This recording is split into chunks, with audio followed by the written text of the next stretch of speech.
د کمال ناصر ورور څنګه ووژل شو؟ ګرانو لیدونکو السلام علیکم. په ولسي جرګه کې د خوست د استازي کمال ناصر اصلي ورور قدیر الله مفتون تڼۍ نن په خوست کې وژل شوی دی.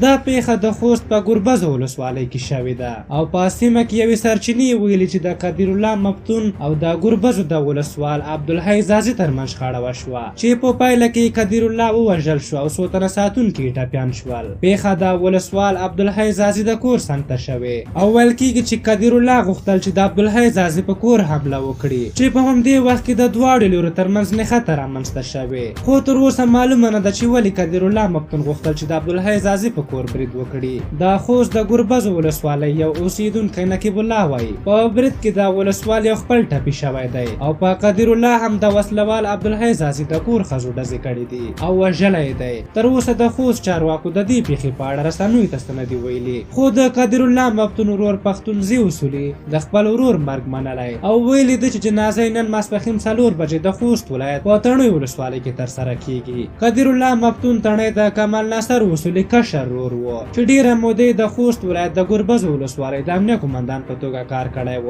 نوموړی د خلکو د ډیرو شکایتونو په دلیل له دندې ګوښه شو، خو ډیره هڅه یې وکړه چې بیرته قومندان شي. ویل کیږي ورور کمال ناصر اصولي هم مرسته ورسره کوله چې نوموړی بیا قومندان کړي او د خوست امنیه قومندان مجبور کړی و چې د نوموړي د بیا ټاکلو حکم ومني او قدیر الله یو ځل د ګربزو ولسوالۍ ته د امنیه قومندان په توګه ولیږي. د معلوماتو له مخې قدیر الله مفتون تڼۍ یو بدمعاش بنډاري او نشهیي انسان و چې په همدې خاطر په خوست کې ډیر ورسره جوړ نه و. که څه هم کمال ناصر اصولي ډیره هڅه وکړه چې نوموړی له دې حالت څخه راوباسي او د تداوۍ لپاره یې څو ځله بهر ته هم ولېږه، خو نتیجه یې ورنه کړه او نوموړي خپل ژوند ته پخواني حالت دوام ورکړ او بالاخره نن ژوند له همدې حالت سره مخه وکړه.